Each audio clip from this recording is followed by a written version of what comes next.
Drive Shack had some great news today. Really, it's just an update. Their first Puttery location will be opening.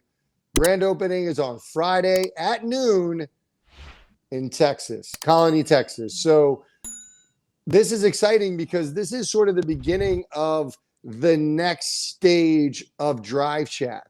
So if you guys don't know, Drive Shack is essentially Topgolf. They have these massive mega venues where you can hang out, shoot golf in bays, have competitions, private parties, games, all that good stuff.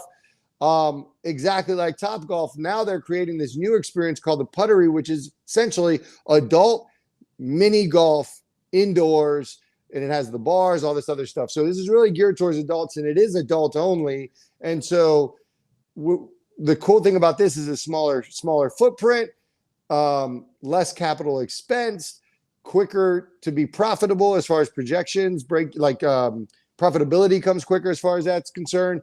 And the outfitting these locations comes a lot quicker. So this is the next phase. And what I'm curious about in your mind, because we might have 5 Putteries by the end of the year, minimum easy. 3. And so do you think that the Putteries, and as they grow, is this just for Drive Shack, is this just like extra revenue and additional revenue stream, or will this eventually take over as their main model and their main driver? I think an argument can be made that this takes over their main source of revenue. I was just looking at some of the highlights here that have scrolled up here. If you guys can't read this, I'll go ahead and read this. So the guests will be immersed into a one-of-a-kind experience as they play one of 4 tech-enabled 9-hole courses. They have a rooftop course, a lodge, library, an illusion. All will have craft cocktails that'll be available that including exclusive course-themed drinks and on-course wait staff, and they have local DJs and that sort of thing. So I think this is actually something that could become something of a more like for businesses, or a happy hour get together type of thing. I think it could certainly grow into something much bigger than just even what we see from like the Topgolf, if you will, kind of concept.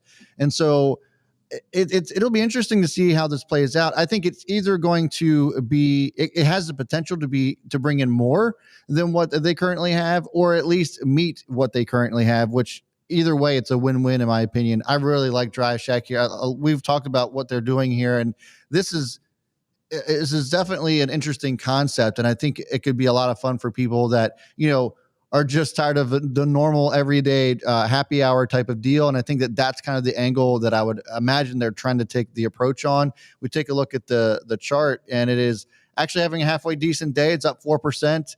This is still valued very, very cheap in my opinion. The share structure here is very small compared to a lot of other stocks at this price range. And so I was telling our folks this morning, Fat Man Zoom, and our level 3 crew, for our chaos crew, that this is actually an inflection point here. We have the 50-day and the 200-day diverging on each other, and the price point's coming right up on that around 275.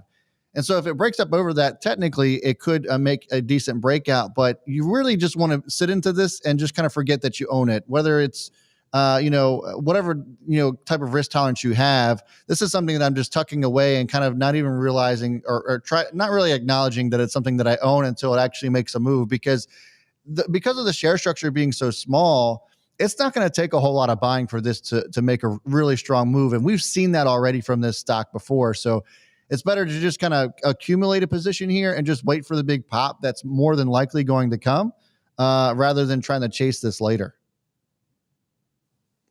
Yeah, and I'm not sure about the model. I'm excited, and I think it's a great business move to try to create a new avenue. And one of my main concerns with Drive Shack, the mega venues, is really, the high capital expenditure on it. And it takes, I think it was like 7 years to basically pay off one of these mega venues, where it's maybe 3.5. I got to brush up on those numbers, but what we'll have to see is the experience seems a little bit different. Whereas Drive Shack, you kind of hang out and you're there with your friends and you chill, whatever. Putteries, you kind of go through it sounds like you go through the golf experience and then you hang out at the bar. You don't hang out at the bar. And so what I'm wondering is this going to be a place that has an ambiance good enough, food good enough that people are going to want to just hang out there. I don't Yeah. know. I do think it's going to do well regardless, like you said, with corporate events, with tournaments they'll probably have. But if they can key on like a great social experience, that could make a difference. If anything, it gets brand exposure. It gets them into urban centers where they can help promote their bigger venues.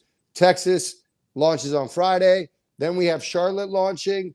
And after that, the third location should be DC, which we got to make our way down there. And I think this is one of those things we just got to experience for ourselves and see, all right, is this an experience that we think has legs and could do well? And for those of you who are in the DMV area, the building that it's in is the old International Spa Museum. Yeah, that's going to be really pretty cool. I don't know if you ever heard that place. Yeah. I haven't been there, but I've heard of it. That's going to be awesome. I mean, it'll be cool to do some boots on the ground due diligence on Drive Shack, something that we feel have a lot of conviction on.